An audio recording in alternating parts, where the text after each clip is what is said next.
Hiya and welcome to another episode of the Word Up podcast. We had a brilliant one this week for you coming up. I'd just like to take a wee minute before I do the podcast to talk to you and go, hiya, what about you, how you doing? And also to ask you to like and share and tell everybody to listen to my podcast because, what can I say? Just, you know, I'm an attention-seeking bastard. But if you do like it, do me a wee favour and press the wee bell for notifications up in the corner of the screen on YouTube and also hit subscribe. Isn't that what that is? Is it like unsubscribe? There you go. Like and subscribe. I sound like those people on the podcasts that my kids watch or on the YouTube and I fucking hate them. Like I go, turn that fucking thing off. They're telling you to like, smash that like button, subscribe. But yeah, if you could do that for me, then that would be sound. Thank you very much.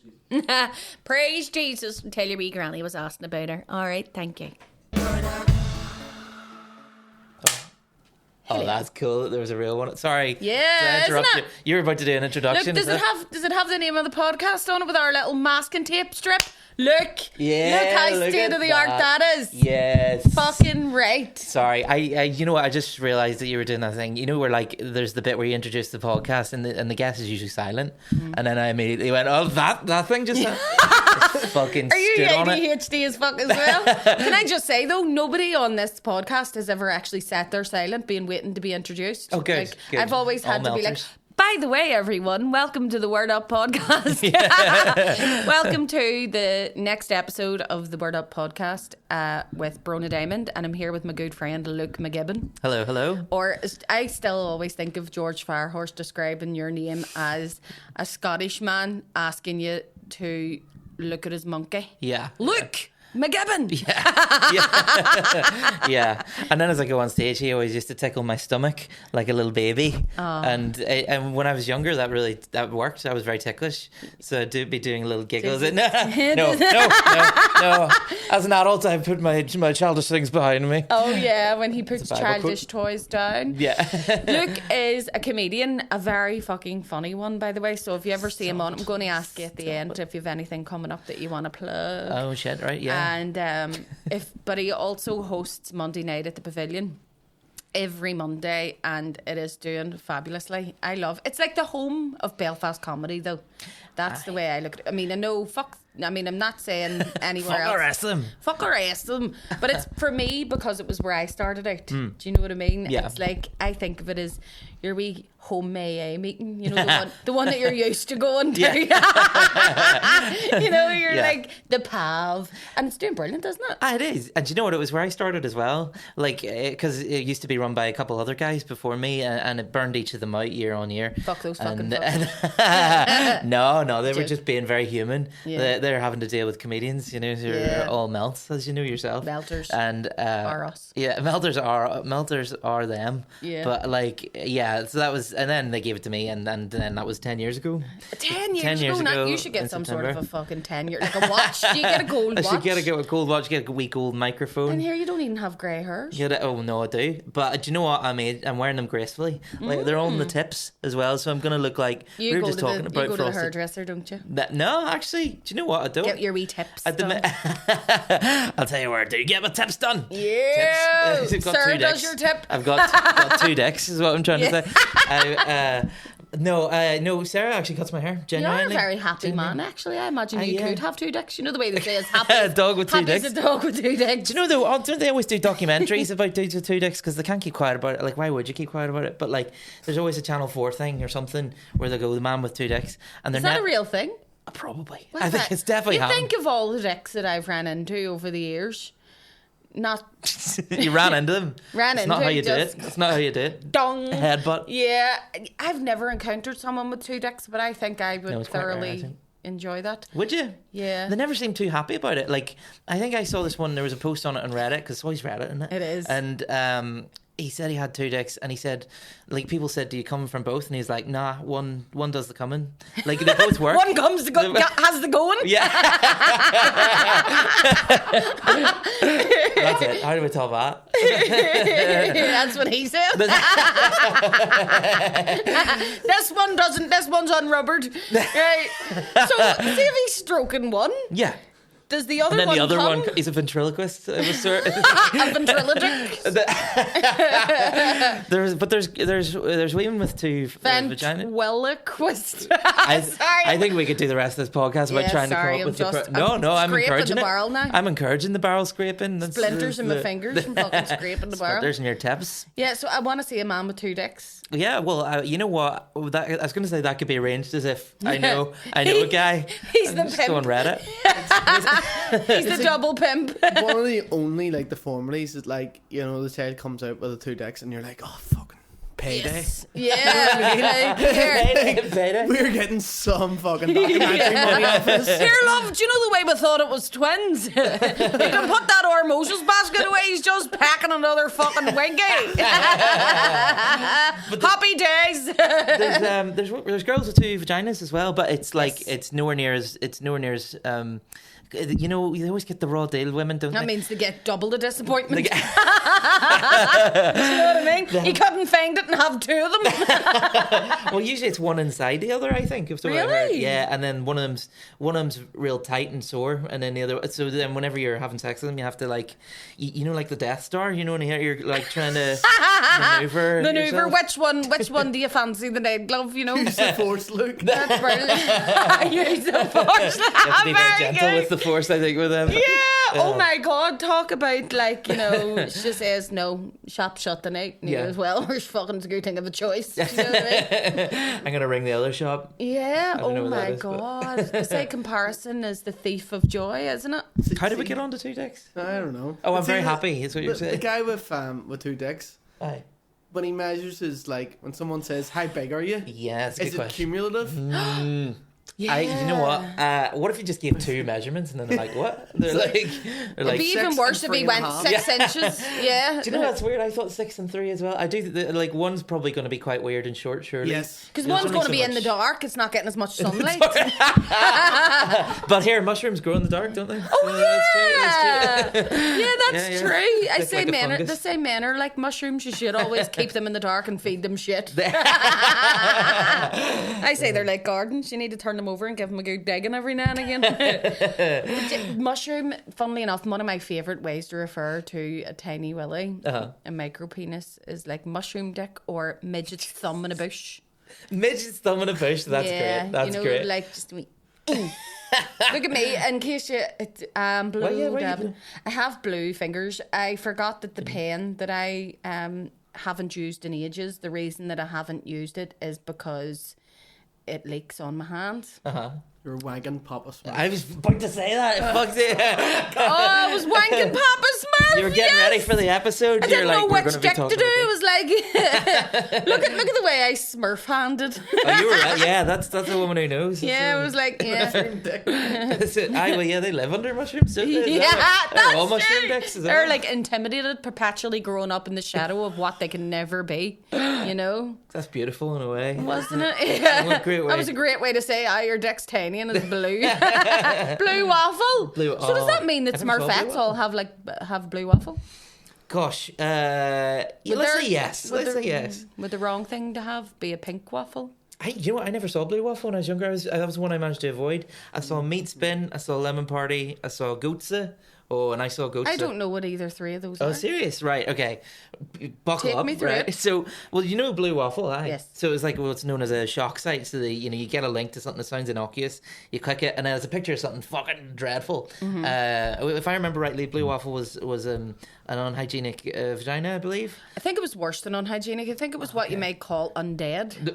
You know, it looked like, imagine somebody from The Walking Dead after they've been lying out in a field for 5 years decomposing. That's what the blue waffle vagina looked like. It had character, we'll say. aye. And Like Tom Hardy's teeth. Bit of character. muscles, like Tom Hardy. Bit crooked, but you know, you still would.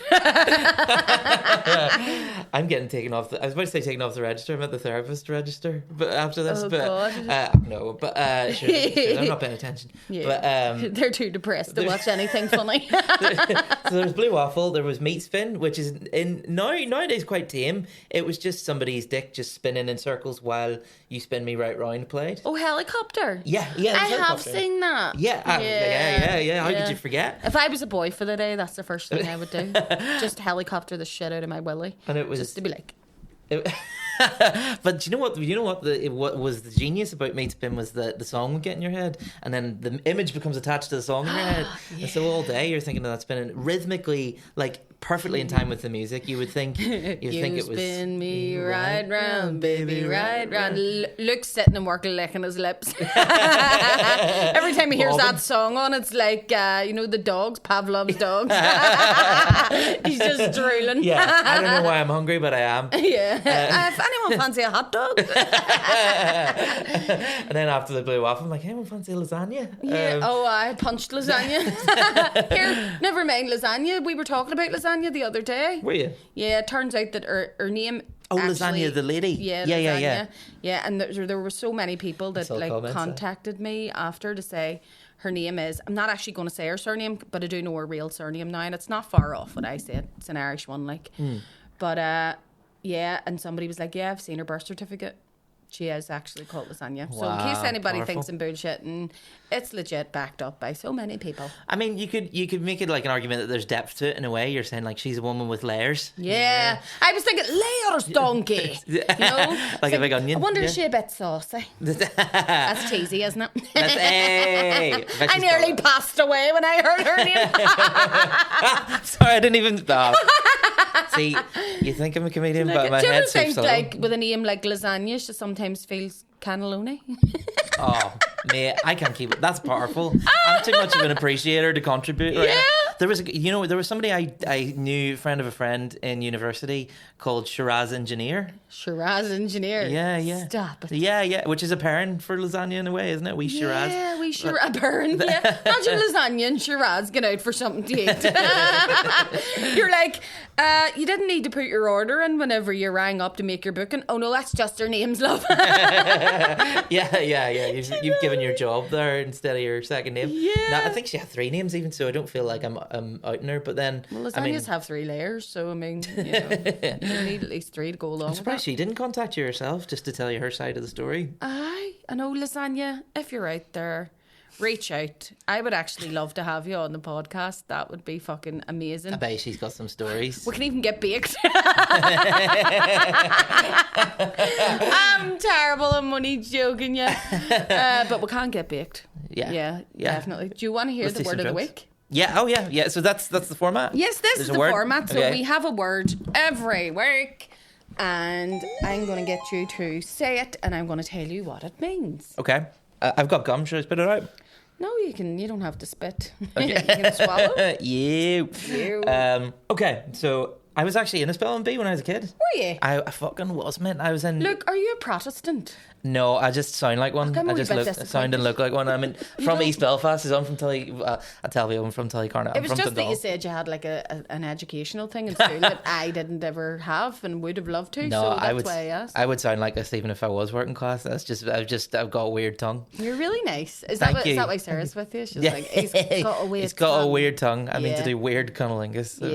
Love it. Bad cunnilingus. But anyway, I was in the BBC and I did this thing called Hardspell in the 90s or the 2000s, and it's dog shit, because everything by BBC and I is dog shit, and I like it was like a bad version of something good usually, but and like I didn't get through because the guy he gave me the word caught, right, which is fucking easy, but he had an English accent, so he said court and I spelled court, and I know, and I was fucking raging, man. He should have been fucking that's not official. Let's redo it. Let's get all those old 11-year-olds back. And did he get somebody from Belfast and go, might as well make it an easy one for Cotton Ulster. This should have been a broadcast this week, actually. Well, I because mean, I'm pretty the as 12th. close as you can get. Yeah. I mean, and for me, it's Belfast, so I would have seen all the bands and all. Yeah. And my parents never really explained. I mean, like they explained it, but they explained the right amount to explain to a child. I think Right. they're having a party. We're not invited. And I love it. yeah, So he's perpetually let down whenever he's a kid. Like, yeah, they I always was have grand. parties and don't invite us. Fucking boom. Hey, but they didn't see them at my first communion, so and that's where the real party was Yeah, at. that's where the money's at, lads. Bow Do you know ties and what I shit, mean? waistcoats. Yeah. Did you have a wee bow tie? No, but I did have a waistcoat. Now that was you dust that off every couple of years for the Yeah. communion or the confession or God forbid the confirmation. Oh, That was Did you wear your communion suit to your confirmation? Were you fucking poured into it? Same size. I was born this size. He's still the same size now. I walked out of the womb like this, like wearing shoes. Sure, on the live. Yeah, he was like, "Mommy, can you polish my brogues, please?" But here's a posh wanker thing: is that when I was on Hardspell, they're like filming people, and they kept coming back to me because they're like, "This kid's a weirdo," because I had a cup and ball.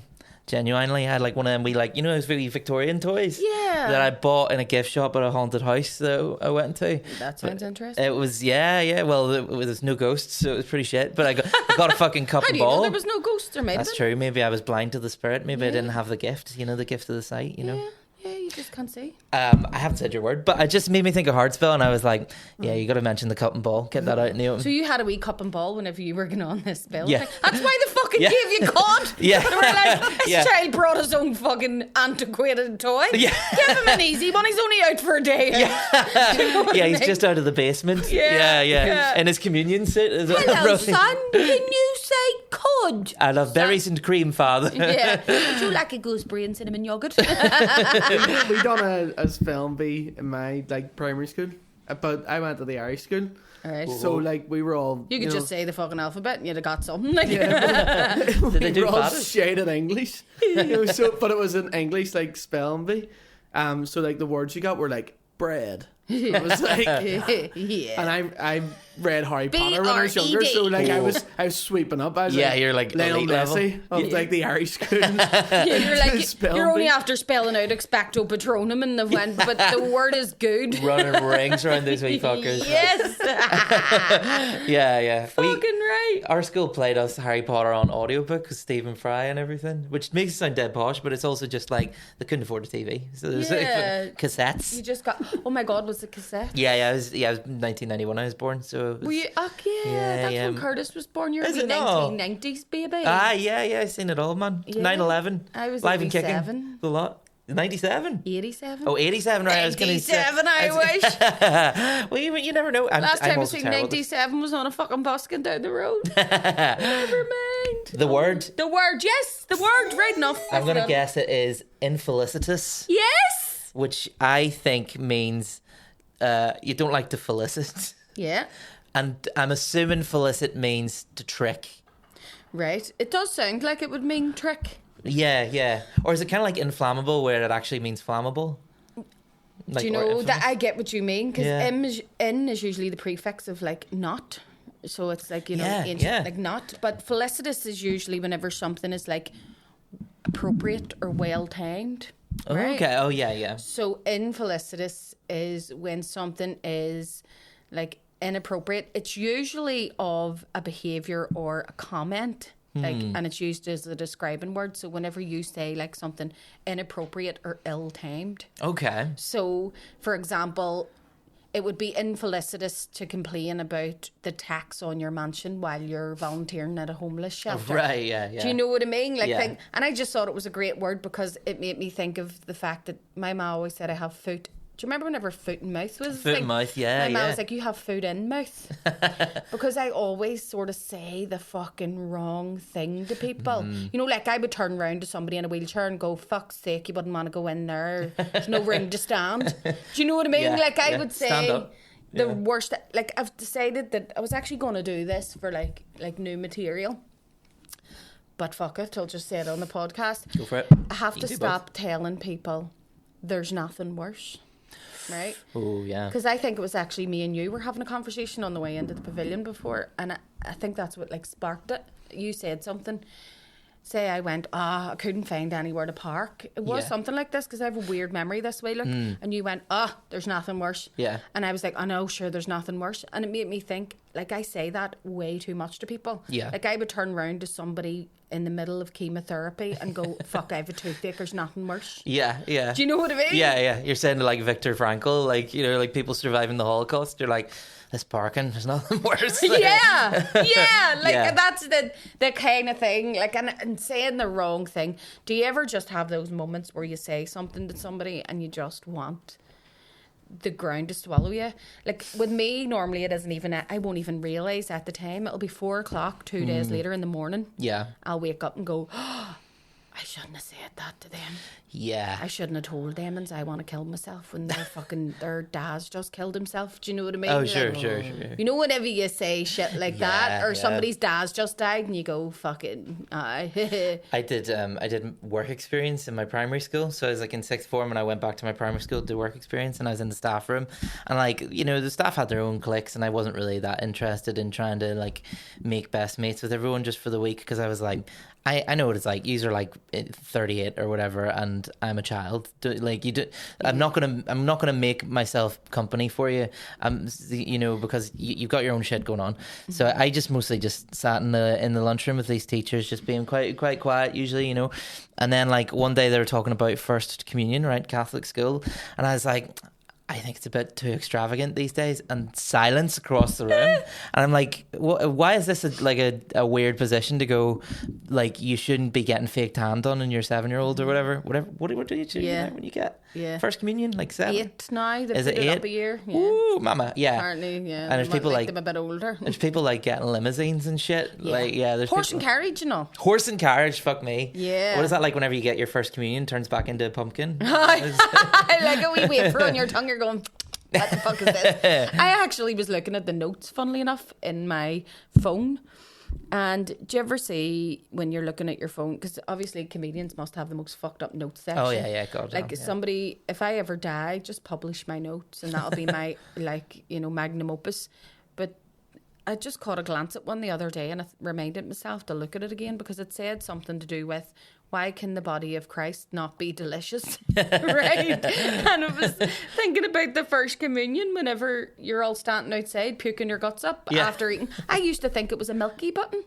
It did look pretty tasty, didn't it? It looked like it was going to be nice. delicious. Like they should do body of Christ, but like the blood of Christ should be a bit of strawberry syrup or something. Just dip it in and go, there you go, love. I like the taste of it. Spoonful of sugar helps the Messiah go down.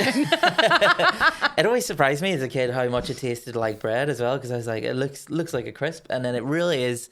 And I feel like if you did come back as bread as Jesus is supposed to have done, like at least he could have done is have some of the disciples come back as a bit of hummus or something. Like come back as a full brunch. You know what I mean? Yeah, like it's a bit mad at, like, from the age of 8. It's like you go to mass and you're just taught cannibalism. Yeah. You know what I mean? Oh, It's totally. very hardcore. Yeah. My kid, actually, nowadays, the way things are going, it's really, like, they had the foresight. I can't argue with them, because they make good points. We were, my middle child there, he's totally the middle child, even though he's the second child out of 4. He was making his communion, and normally, like, whenever you're a wee girl, you can't wait to be a fucking princess for the day and just get the money. That's what it's all about. And I said to him, like, just to get him to try on his fucking suit, there had to be a bribe, you know? And he was like, I don't want it. Do you know? It's like he was constantly up in court in his last life. The fucking suit was traumatizing him. And he was like, why do I have to do this? Why? I mean, why? And I went, because it's a rite of passage. It's what we do. That's a good answer. And he said, but why? So basically, you just want me to be a cannibal? And I went, what? And he was like, yeah, you're just teaching me cannibalism because, like, I have to eat Jesus. And I sat and explained it to him. The way that I said it was, you know, I've been trying to have in-depth talks with him about God, right? Because I believe in God, but I don't buy into all this dogma and this religious shit, right? Like, I'm spiritual. I'm not religious. So I leveled with him. I was like, it just felt like, right, kid, listen to me. You're about to grow up here, right? See all that bullshit they teach you in school about genuflecting and blessing yourself and eating wafers and eating Jesus? No, that's a load of shit. And he was like, well, why am I doing it then? And I went, because you get money, right? You get money for doing it. But I went, Jesus is real, God is real, but they didn't give a shit about all this stuff. See the priest dressing up like, you know, in his robes and all the rest of it. Don't worry about that. You don't need to. See, as long as you know when you're being sick in the toilet when you're 18 after drinking too much that you can go, God, please help me, you're grand. Do you know what I mean? That's it. Fine dusted. By the way, there's no such thing as Santa. Stop asking for fucking expensive shit. Yeah. And then you pull out a full-on Birds and the Bees PowerPoint. You're like, let's get it all over and done with. Yeah, let's do this, yeah. So see whenever your daddy and me are upstairs and you're eating a Milky Bar.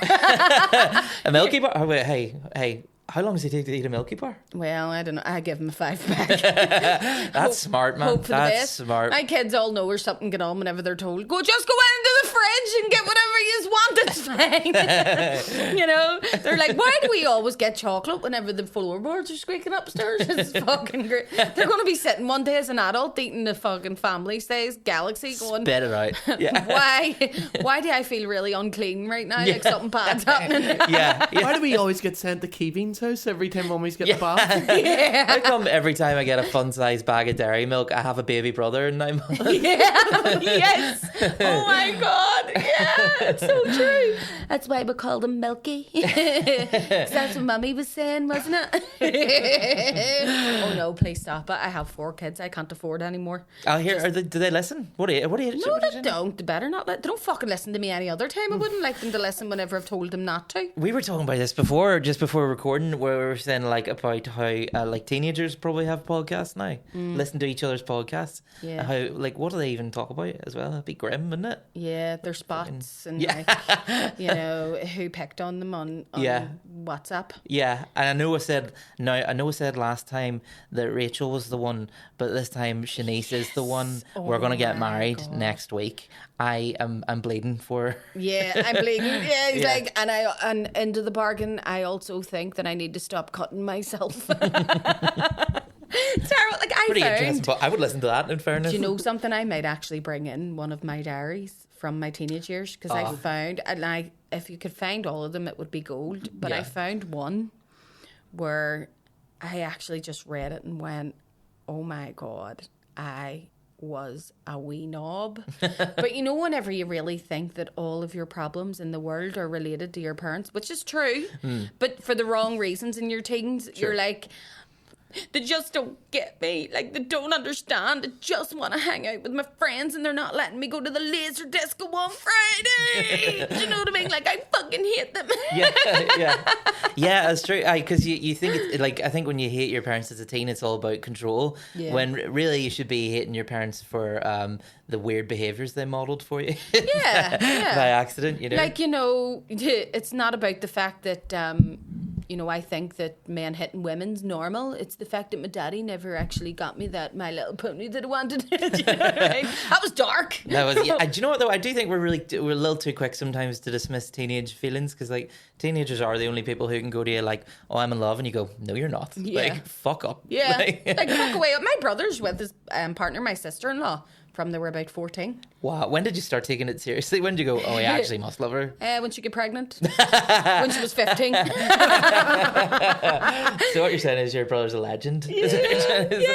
Yeah, she was. They actually did have a wee baby quite young. Like my ma said, she was the only ma on the road that was still getting her family allowance for her son when she was a granny. It was like, I got his family allowance and he's bringing a child over the day. It is mad like what you admire even when you're that age because like whenever I was like 13, 14, that's when people my age started telling me they'd had sex and I was like, oh, they're so cool. And now like as an adult, if a 13 or 14-year-old told me they'd had sex, I'm like, are you okay? Like you're do you know you're being abused? This isn't like some class thing to show Point up. on the Action Man doll, like where she touched you. You know, it's a bit random. Like I think I might have been a wee bit late to the party. Like I remember knocking about in Lenadoon and stuff and hearing about people getting fingered and like having sex and I was like, oh, you know, what? Like you let them, no. You know, like, and I was saying that to friends who were possibly getting fingered and making them feel bad about themselves. I don't know whether or not it was jealousy or insecurity. You know, it was just like, actually, no, I don't fancy. I can do that all right myself. Yeah. All right. Do you know what I mean? But like kids nowadays, they see everything. Like they think that all girls have like the wee line Barbie vulva. Do you know what I mean? 'Cause that's what they see on porn. Yeah, isn't yeah. it? They think human bodies are meant to be tidy. When Yeah. they're actually generally a bit of a fucking mess. Yeah, like you just did more loose rolls in Kennedy's bakery. Do you know what I mean? Fuck's sake. I heard though that like the teenagers are having a lot less sex. Like they're all desensitized to it, and like maybe some of that might be for the best. I don't know. Maybe they might think like make some wiser decisions. It sound like a fucking. Imagine like they go to have sex for the first time, and instead of it being like that fumbling, awkward, like wee kisses, They're like, actually good. no, they actually are getting in there like, take it, bitch. Let me spit in your fucking face. Yeah. Smacking her and all. Like, this is what they do in porn. Do you know what I mean? She's going, yeah. I was quite late to the party, I think, as well. You know, I was very much in love with the person that I lost my virginity to. We've been together for 4 years, and I think the only reason that we didn't have sex was that we're very happy with everything else, and we're scared probably as well. She didn't know which dick to use. Well, obviously not the one that's 3 inches, but what if that's the one that comes? That's these are the things you have to weigh up. You know, this is Sophie's choice. Wielding pistol. Yeah, John Woo, you fucking hard boiled dick. It's a cracker.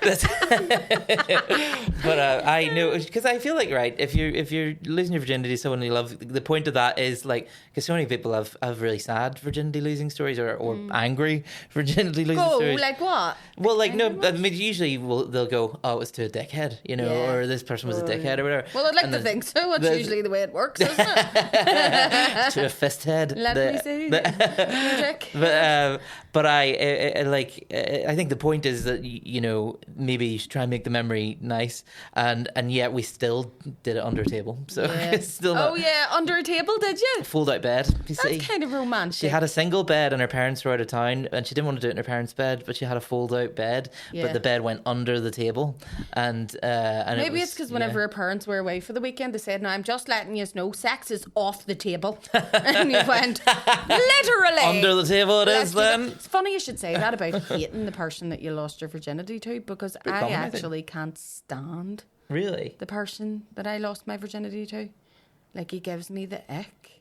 Even whenever, do you know, whenever you think back and you go, what the fuck was I thinking? Like, why didn't somebody pull me aside and say, for a start, are you sure? You know, are you sure you're not drier than the Sahara? And secondly, he's a wanker. Stop it. Yeah. Do you know what I mean? It makes me angry. I think everyone needs a figure like that, don't they? In their youth, someone to go, come on, like, you know, like, I know you want to lose it, but you can do better than this. Yeah, but do you know what? That's it. That's where the daddy issues come into play. I needed somebody to just tell me it was worth something. Yeah. Do you know what I mean? Like, don't do this, you'll regret it. Yeah. He's a wanker. Like, seriously.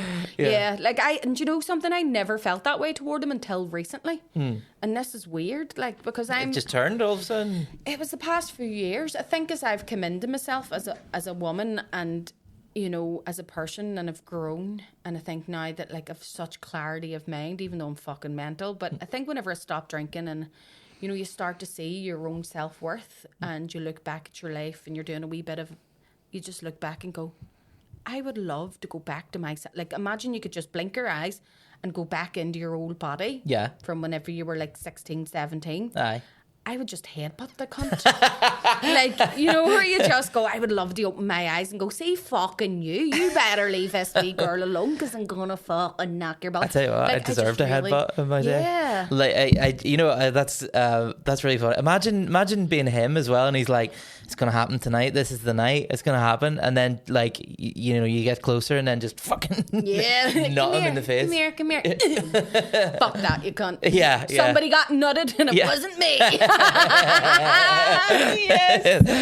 Yes. So that's Felicitous. That's Infelicitous. That's Infelicitous. Sorry. I would love to be Infelicitous. Funnily enough, back whenever I think about things that I've said that I shouldn't have said, I remember going into the Chippy at lunchtime in school, because I used to sell my dinner tickets. You know, whenever you get dinner tickets. What did you eat? your ma's on the dole. Aye. And you get dinner tickets that were worth, back then, $2.80 was enough to get you a good lunch. Yeah. So I would go into like whoever was standing in the queue in the bistro and say, do you want to buy this off me for say £1.50, £2? You're getting 80p extra here. And I get to go out and buy myself 2 loose singles, which is 2 cigarettes, and a sausage supper, or a sausage, or a pasty, a sausage. But I went in one day, it was Valentine's Day, and I went into, it was the greasiest wee chippy you could ever imagine. It was like the size of an alley, right? You just went in, down the Folge Road, down the back streets, and they were lovely in there, but and you got like a fucking sausage and chips for like 35p,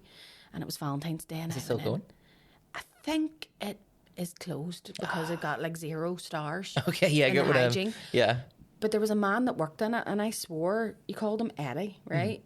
And see, he never had to buy chip fat because it just used to run off his forehead and into the. He's more than likely dead this day. 'Cause I don't think he could have survived. But the way is buried him in a deep fat fryer. you couldn't get drunk off the end of his nose, like he was just beetroot red, and he used to just sweat into the fryer, and I think it made the chips tastier, to be honest. But he would have turned you a wee bit. If you had money, you might not have shopped there. Aye. And I remember getting in on Valentine's Day, and I went, yo, where's big sweaty Eddie? Is he away off for old mums and his missus? And there was the woman that was standing there going to me. There was 2 women working, and one of them went to me like that. And me, infelicitous as fuck, never able to take a hint, I went, he's not here, so what are you even on about? And then I went, can you imagine him lying on top of me?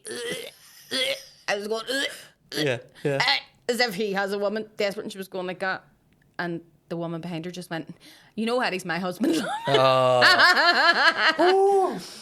man. It was one of those ones. There was no reverse. There was no reversing out of it. Yeah. There was no U-turns. You just had to take the L. I was just like, Just take the L. I'm sorry. You wish you had one of those wee Men in Black devices where you could just erase their memory of the past 30 seconds. Yeah, just walk back in and start over. Yeah. I thought you were going to go, that's when you found out he had died. Whenever you're going, this fucking ugly bastard. Yeah. And they're like blessing themselves. They're Yeah, like, do you know whenever you get stuck into somebody and you're like, love the fucking state of that, and they go, it's actually a genetic condition, you're a horrible bastard, there's nothing I can do about that.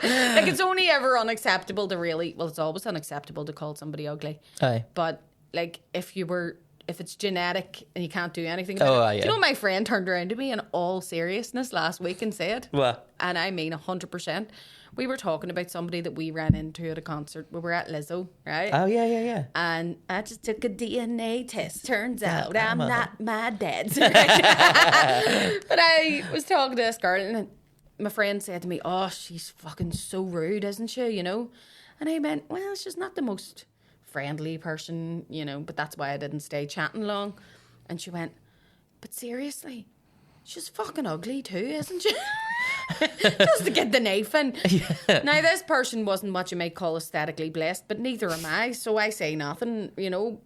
But my friend went, no, seriously, but, like, she loves herself and she's really fucking ugly. She said, like, but see, if that was me, I would get loads of work done. Like, I would get Botox and fillers and all the rest of it. And I went, but what if you didn't look good with it? And she went, but it doesn't matter if you don't look good, because at least people know you tried. I was like, oh my God, that's her wee ethos. She was like, it doesn't matter if you still look ugly after getting all the work done, because at least people know you tried. Yeah. Do you know what I mean? You should get that on a t-shirt, probably. You really should. At least I tried. You know, I might actually get that on a t-shirt. Yeah. Just see, like, at least but then I don't try half the mornings. People see me and they think I crawled out from underneath a fucking cave. A cave? I don't know. I mean, like, I'm not great with the old body, you know, dysmorphia. Sometimes I have them all over the place. I literally, right, my confidence is based on how I looked in the last picture I saw of me, and the last picture I saw of me was taken from a good angle where my arms were like this rather than like this. That's why you're always supposed to take good photos to like boost yourself up. Oh, aye, absolutely. But then you end up trying too hard. Like, so anytime someone gets out of camera, you're like, okay, right, I have to like adjust my head, I have to put my tongue in the roof of my mouth, I have to do this, I have to. B-boy stance so I look like I have some fucking muscle. Like wee cup ball boy again? That's what I should go for. I should wear one of them, you know, like the wee outfits that would go with it, the wee sailor collar and everything. Like, Oh my But, God. Look, spell cod. No, I usually think as long as you get one good photograph at the start of the night, you're free to get wrecked. Yeah, Do you know what I that's mean? a good way to do Like it. to completely fuck yourself up. Me and Aoife actually were sitting one day in uni and I was like, I feel dead down about myself. Like I just can't shake myself. I don't feel very good. And you know what we realised it was because of? We hadn't had any photographs in ages, so I forgot what it looked like. Ah, Right? And Yeah. then we got our makeup on and done our makeup and took a wee photograph and went, we're not bad. Not too bad. That's a wee boost. And then just like, that'll do me. That'll do me for the next week. aye. Then you can die knowing that you tried. Just At like least your I one. tried. Yeah. That's what it's going to say on my grave. At least you tried. At Did her least- best. At least I tried. Put in the Give effort. it a go. Sure, Give it a aye. go. Sure, at least you tried. Lord, the state of her over there. I love. Do you know, if I get to be that age where, at that, see, speaking of Infelicitous, there was a process to this thought. That age, my ma's, somebody who lived beside my mother, lovely person, lovely woman, but she had like all these hairs hanging out of her chin, right? Yeah. And you know, whenever you go, she has daughters. Who's letting her walk about like that? Like, see if I ever get like that, just shoot me and put it on my grave. At least you tried. See, that's how you know she's a hard bastard, though. Those daughters are afraid to tell her. Yeah, yeah. That's what it is. They don't want to go. You know, in my big fat Greek wedding, whenever it shows you like them running after the mum with the aunt Windowling? with the tweezers, Oh, as no, well, yeah, but she's yeah. like one big one. You know, I want that. Just fucking, just pluck my chin for me. I want or I'll haunt you. I want children who would rather body shame me than let me Yeah. go outside looking like a fucking Kids are the mink. most like infelicitous people you will ever meet. Oh, yeah, kids in are your great life. at it. You know, like I said, that neighbour that I was telling you about, funnily enough. Oh, With the hair in her chin. yeah. Aye, aye. There was well, she lived away up the street, and there was an ambulance there, and one of the other neighbours came out and said, "Oh my God, Bronagh, is that ambulance? Is that in for your mum?" And I went, "No, it's." Thank God. Right? But see, the very fact that I had just said it's thank God, like, because she was going to the hospital and not my mother. Yeah. That still keeps me up at night, and this happened about 10 years ago. Oh no, I'm sure they understand as well. They're not sitting there going like, she's praying for my ma's death. Yeah, To this day, you all know. because of her hairy fucking chin as Oh well. my God, Ambulance is probably there with a pair of tweezers, just as Just going, No, while we're here, I know you're having a heart attack, but let's get you Yeah. cleaned up. Is it because you noticed that your daughters have let you grow that fuzz on your chin for the past 2 months and haven't told you? Is that why your heart went, is it? You know, it's fucking terrible. Yeah, looking like Da Vinci. And while we're at it, we'll do your aunt. Yeah. Speaking of aunt, do you want to hear the dirty word of the week? Yeah. Yeah, okay. Here. This is, you know, Sean made a very, very good point whenever I told him what the dirty word was. Right? So What was the point? I'll tell you after. I tell Okay, you what sorry. the dirty word Yeah, is. Go on. Okay. I think that is zelophilia. And when somebody is philic about something, that usually means they're pretty horny for it. Yeah. Pedophilia being Yes. the one that primo everyone example. knows, yeah. Do you notice that? Like, and if you ever have a phobia, just replace it with philia, and then it's a horny version of yes, it. Yeah. that's true, because I actually looked Arachnophilia. at xenophobic. So I'm assuming it's to do with religion, or I thought so. Whenever you would look at it, you'd think of a religious zealot. right, exactly, Wouldn't you? yeah. But I suppose zealousy is more like dedication Think than of what just religiousness. zealousy is. Yeah, Right? So, like, Think of something that sounds like zealousy. So you're horny for obsessive people? Is that what it is? Right? Yeah. Zealousy is about, so zelophilia is about people who are like really turned on by jealousy. Oh, okay. Right? Yeah. So Sean's question was, Are they horny from being jealous themselves of their partner, or are they horny when their partner is Right, jealous? yeah.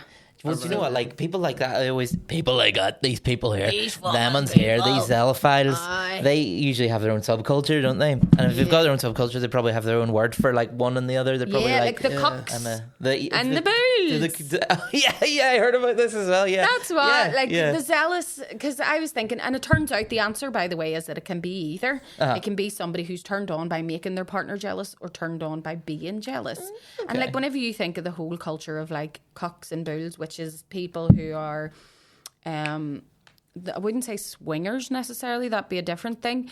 But whenever you have, like, there's like men that are mean-spirited, really isn't it? turned on by women, they're women going out and having sex with somebody else and then coming back to them. So they're known as the cuck because they're cuckolded. Right. And that turns them on. Okay. So And the bull's the other guy then, is the it? bull is the guy who because does it's like the wife. the bull breeds cows, so He's it's the like, breeder.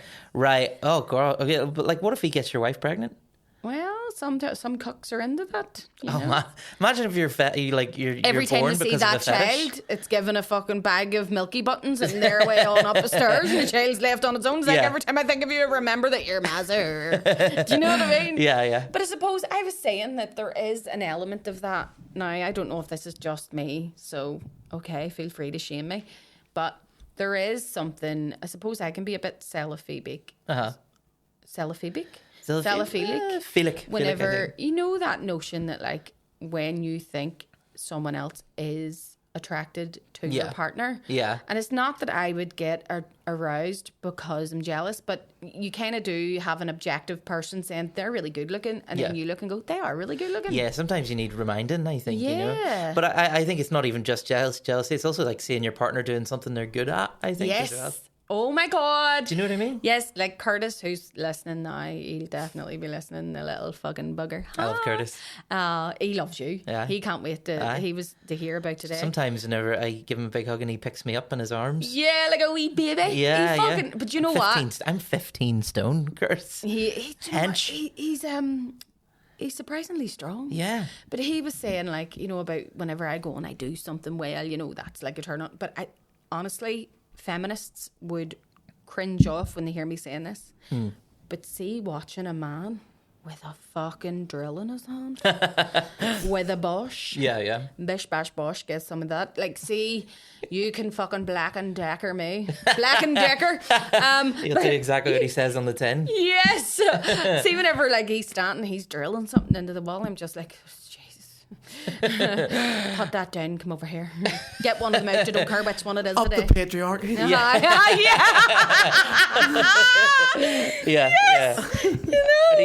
And he's actually trying to unscrew a door so you can get out in a fire, and you're Never like, mind no, unscrewing that, screw me over There's here. a fire down here, mate. There's no fire escape for this. Yes, I love it. Oh my God, it's hot and I'm fucking hot and bothered. Competency is pretty Look, there's the sexy. fire brigade. I wasn't sure if it was going to be picked up by the mic.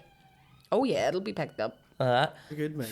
Featuring. Aye, they look good. Featuring the Northern Ireland Fire Brigade. Do you know how I know these mics are good? It's because you haven't had to stare daggers at me once as I move around like a fucking bobblehead, you know, because like Move all you want, they're like a happy days. Because That's because Sean's too laid back to tell you to stop fucking moving around. What are you doing, yeah? most podcasts, they're like, if you go here, nobody can hear you, and then like if I lean back, like the producer's just fucking glaring daggers at me. You know what I mean? Yeah. I'm acting like I've been on a podcast with a producer before. This is like all the podcasts I've been on are like it's me and a mate or Welcome something. to my basement. Yeah. Yeah. I'm just going to play my song and you can put the lotion on the skin or else you'll get the hose again. You smell awful like that Johnson's baby oil. Yeah. You smell awful like the skin of another person. Yeah. Is your name Bill? What's your favourite hunky-dories? Buffalo? I tell you what, I would fuck me, but more out of pity than anything. Shut up, you bastard. No, do you know the way you were saying earlier about having body dysmorphia? Aye. I was talking to a friend recently about this phenomenon we're starting to notice. Do you ever see people that have what I would call personality dysmorphia? Yeah. There are those people who like say, I'm a really nice person. And they're just horrible.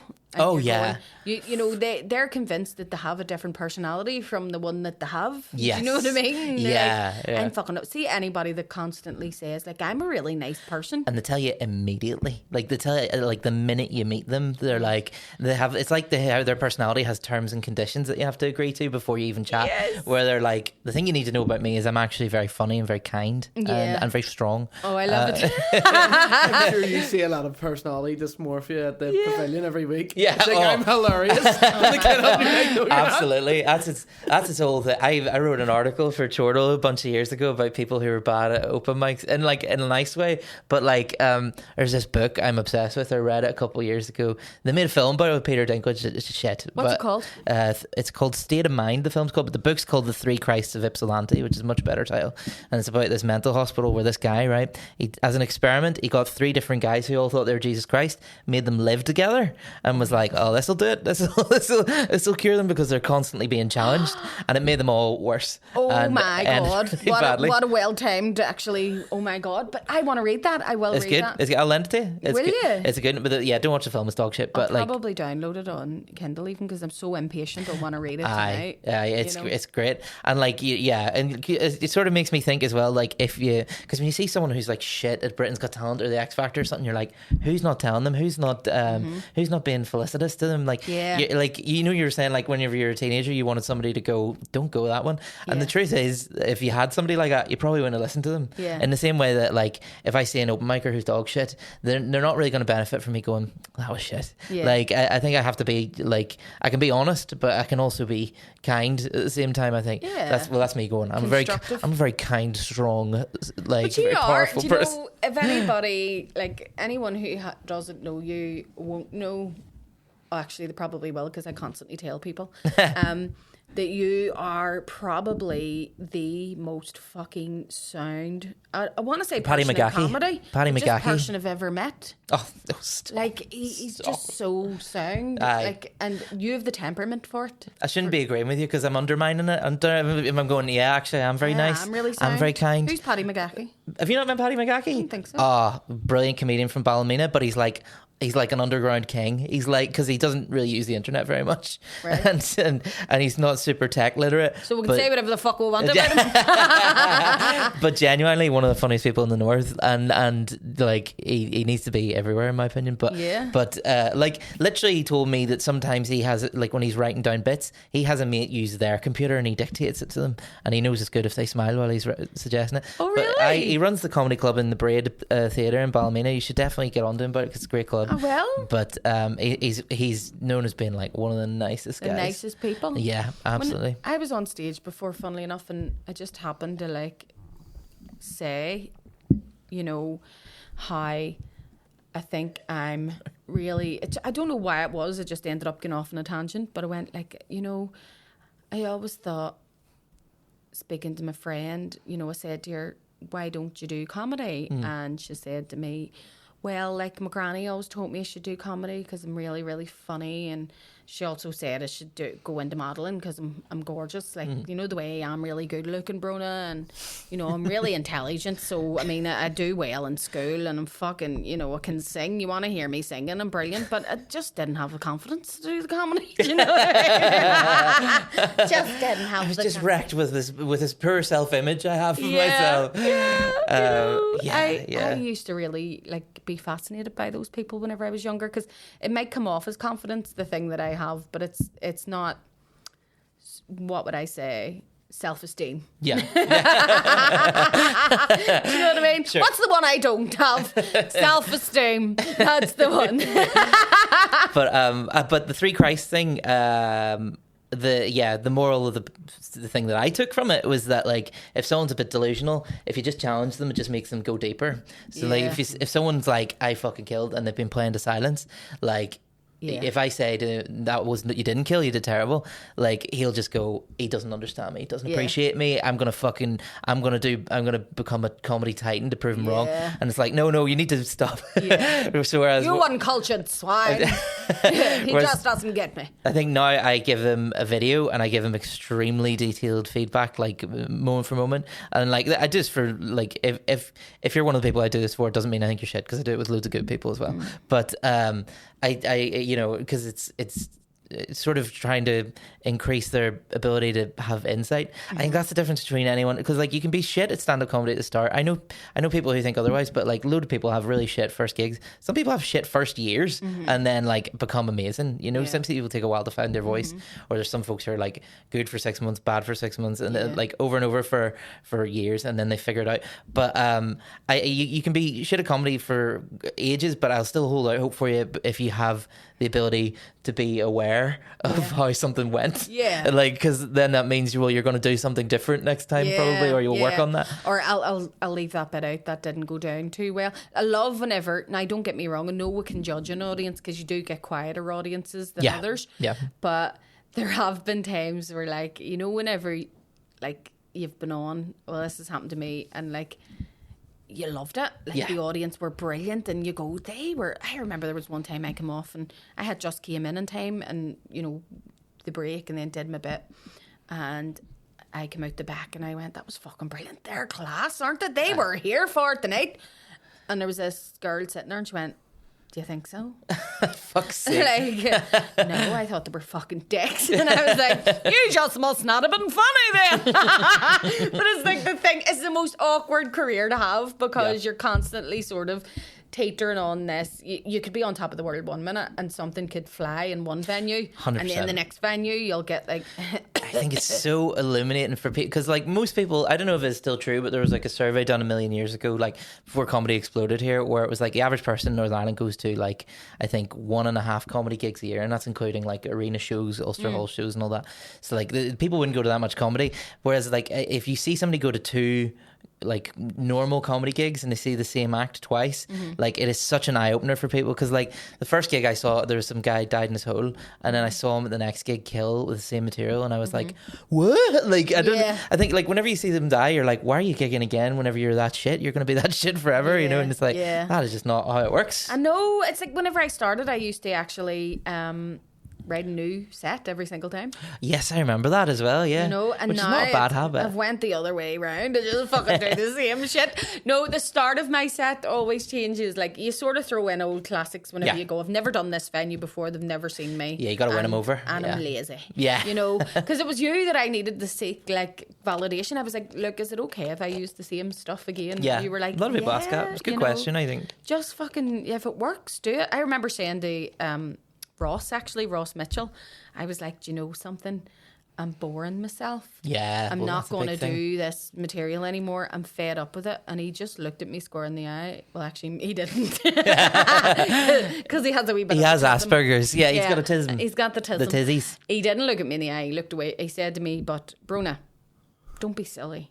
You don't stop doing something whenever you're pissed off with it. You'd stop doing it whenever the audience gets pissed off with it. And I just went... Yes, I think audiences can tell when you're doing, you know, going through the motions, when you're doing rubbery fucking, you know, and like they can see the deadness in your eyes. I think sometimes as well, because I think it, like, they do get bored of it after you, but like it's not far behind. There's something really hilarious about seeing it. There was a comedian on stage before, and he just looked and went, "This isn't going very well, is it?" And that was the biggest laugh he got all night. You know, I just fucking, have we been over? How are we getting on for time? Dead on. Are we dead on? Yeah. Happy days. Happy days. Fun days. Yeah, you know, whenever they go like, this isn't going very well, is it? And you go, and that always gets a big laugh. But it's people good have that self-awareness. It is good to acknowledge it. But I think that or not zealophobic. Oh, yeah, zealophilia, right, no, yeah. No, not zealophobics. Infelicitous people tend to make very, very good comedians. I think so, yeah. Well, because at the very worst, they have their stories of terrible things they've said to nice people as well. So they have, And do you know something, actually? I have to say this because my uncle messaged me and said, will you mention people who always use the fucking word untoward? Right? And I see this uncle, he is hilarious because he just fucking hates everything, right? Yeah. And he went, will you... Yeah, I fucking hate that word untoward. Why do people use it on the news and stuff when nobody actually uses it in real life? What are you not being toward anyway? Yeah. But I have to say this because he sent this message to me about a month and a half ago when I read it thinking maybe I will mention that. But ever since I've read it, I haven't actually brought this up on the podcast yet, but if you go back and listen to the past 6 episodes of this podcast, I have used the word untoward. No way. And I know he's saying like I've slipped it into the comment, but it's because he pointed it out to me that it's been in my mind. So I've been chatting to people going, yeah, that was a wee bit untoward, wasn't it? And then every time I think about it, I go, he's fucking raging right now. And it's such a Malone Road word as well. Yeah. Untoward. That's a bit uncouth. Oh, yes, yeah, you uncouth, vile, imbecilic bastard you are. Oh, sorry, no, I'm not bringing you on to insult you. Like, No, I can take it. I can take it. I'm actually really intelligent, so I am. And I'm also very good I'm actually very tall and very handsome. I'm very humble. Cool. And underneath this table, I'm actually 6 feet. Yeah. Well, you got 6 feet as well as 2 dicks.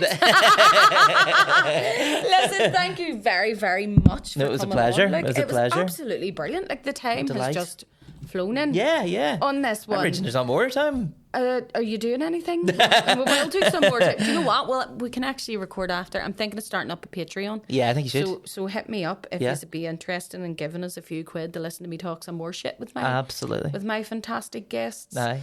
And if you're interested, come see Look at the Pavilion on a Monday night. In a Monday night pavilion. Yes, I run it every week, and it's where you'll see the best and brightest of upcoming Northern Irish stand-up comedy. Guarantee there's probably going to be like at least one person a week who in a couple of years will be big. And you know what? Like, there's as much joy to be found in someone having a bad gig as there is in. Like, I think people are afraid of the awkwardness, but when you see it, it's actually just a different kind of experience. Yeah, it's a roller coaster, is what it is, and I'll never get sick of it. Do I have anything else to plug? Not at the moment. No, I'm going to be. I'm trying to do content-y stuff now. I'm trying to make little sketches and put up videos of crowd work and gigs and stuff. So I've been loving TikTok. That actually. Oh, thank you. What's your TikTok handle? Who is Luke Mcgibb with 2 B's? Who is Luke Mcgibb? Yeah, it's like kind of like there was a third-party American presidential candidate in 2016 called Gary Johnson, and because nobody votes third-party in America, his campaign slogan was "Google Gary Johnson." Because, really? Because who the fuck is he? And so I kind of took inspiration from that. But that's my TikTok, Instagram. That was deep. Stuff. Who is Luke Mcgibb? Yeah. Oh yeah. So you can like put it in and yeah, and have it on. Tell you this. Funnily enough, there's still a big bit of graffiti on the Falls Road that says Google chemtrails. And classic. Yeah, these people that just really get this conspiracy. Yeah, there's one in Cityside as well where they're saying sanctions only hurt innocent people, and I'm like, did Putin write that? Is he like? Is that him just going right? This will do it. This will sort it out. Only hurt innocent people. A load of InfoWars stickers. I love East it. Belfast. Like, these people sound like they've actually, they probably don't read. They probably sit on TikTok and watch all the conspiracy theories. Yeah. But they go out and buy themselves a wee tin of spray paint. They go for it as well. I've got a tin of spray paint in my car. Here, should I confess to this? I done some graffiti. Some of it got semi-viral on Twitter. Oh. Fuck man, it's the most lame liberal graffiti ever. Right. So Tell me. On dual carriageway near the Orange Museum, someone had written the Good Friday Agreement is dead, and I wrote on next to dead, so it says the Good Friday Agreement's dead on, and I was very chuffed with myself. Was that you? That was me. Yeah. Did you write on? Yeah. Oh my god, I've seen that. Somebody retweeted it a bunch there the other day, but or a million years ago. But yeah, I did it. The Good Friday Agreement is dead on. I was so paranoid about getting caught. So what I did was I had COVID at the time. It was during the pandemic, and I was like, well, if somebody catches me, I'll just go, I've got COVID, and run the fuck away. And I waited till the end of like a night shift, so it was like 6 a.m. So I was like, went and did it then. But if all the MPs can fucking party during COVID, you can get out and do some liberal spray painting, making a statement. It's so fucking. It's such Alliance Party graffiti, isn't it? I love it. It's like going, decide for yourselves kind of graffiti, you know. It might be good, it might be bad, but I mean, if you think it's funny, that's great. If you think it's serious, that's also good. Did you ever see the one? I'm sorry, I know we're over time, but did you ever see the one? We're just having a conversation now because we can. There's one in Lisburn Road that says "scum out." And I'm like, who's going to look at that and be like, oh, I'm scum? Yeah, I need like to get that's out. me. Yeah, and it says SUCM. No, I think I know which one you're talking about, though. I know that's a different one. There's SUCM there's suck 'em, everywhere. Suck 'em out. Suck 'em out. I think that's maybe there's a red light fucking house in there somewhere. You know, I actually am really fascinated with. Hear my stomach. I did. Do you think the mic got it? Do you know what you call that? What? When your stomach grumbles? What? It's called borborygmi, right? Right. And the reason like that I pasta, remember, doesn't that's what you call it medically. In medical terms, it's called borborygmi. And your stomach constantly does it. It's only sometimes. And I remember it because I think, borborygmi. That's exactly what I done. Did you? Did you do that too? I started going, Borborygmi. look at all the Lonely, hungry people. I skipped my breakfast. Should have had something before I came on the podcast. Hope this doesn't last. I love it. That's Half beautiful. a banana. Maybe some grapes just to fill in the gaps in my mouth. The thing that always comes to my mind when I think of the song Eleanor Rigby is, you know that Dr. Dot video from here, like the Aye. Graveyard Gang? Aye. You know the part in it where she goes like, I think the Beatles used to hang about in graveyards, and that's where they got the idea for the song Eleanor Rigby. You know, they read it off a tombstone. She's like giving this whole like, and they just go, aye, we just stand here and drink. Like, Did this happen? yes, without saying fuck up, they basically just go, aye, fuck up. Aye. Nirvana did that too as well. They were like, here, so Nirvana is the Buddhist concept of like enlightenment. Is that where you drew inspiration from for the title of your band? And Kurt Cobain went, sure, mate, yeah, because you say so, yeah. Yeah, whatever. Yeah, Yeah, couldn't be arsed. whatever. I love that. Like, ways to tell people shut the fuck up without actually saying Aye. it. Oh. You know, like whenever, do you know what my one is actually? What? Whenever somebody's talking a load of shit and I don't want to, like, they could be going, you know, and that's why political parties, I go, hi, did you watch that film last night? Like, you know, just. Or, sure, I'll not keep you. No. Yes, I've got yes. Yes. I was just about, like, I'll let you go. That's the That class, is isn't the it? ultimate, isn't yeah, it? Yeah. It's the real Irishy. Yeah, I'll let you go. Sure, I'll let you go. And the I'll amount of not times keep I've you. said that at the end Look of a at call. Look at how long I've kept you here. Oh no! Oh, you better get back to that. Nothing you're doing. I can't wait. I need to get to my root canal. Can't miss that. Do you know what I mean? Yeah. Aye. Those Some fucking crack, people. aye, some crack. I have absolutely loved having you on. Like this. I have loved being on there. It was great crack. I really enjoyed it. Me and you we could all just sit and talk all day, couldn't we? Talk some shit. Right, new idea for a podcast. Only right, it's Okay. for the everyday person, right? Okay. Is this not? We People take need to know away, words as we much as take anyone else. away the microphones right? and the cameras, and we'll have a subject that we're all going to talk about for half an hour, and then we're just going Just to get hanging out, just talking, just and we're you just know, going to talk. it's gonna be really innovative. It's the first anyone's We're ever going to done call it like raw conversation or no, raw talk. Raw Talk. Oh, know, Raw Talk's actually quite a good title That for a sounds podcast. like the man with two dicks podcast.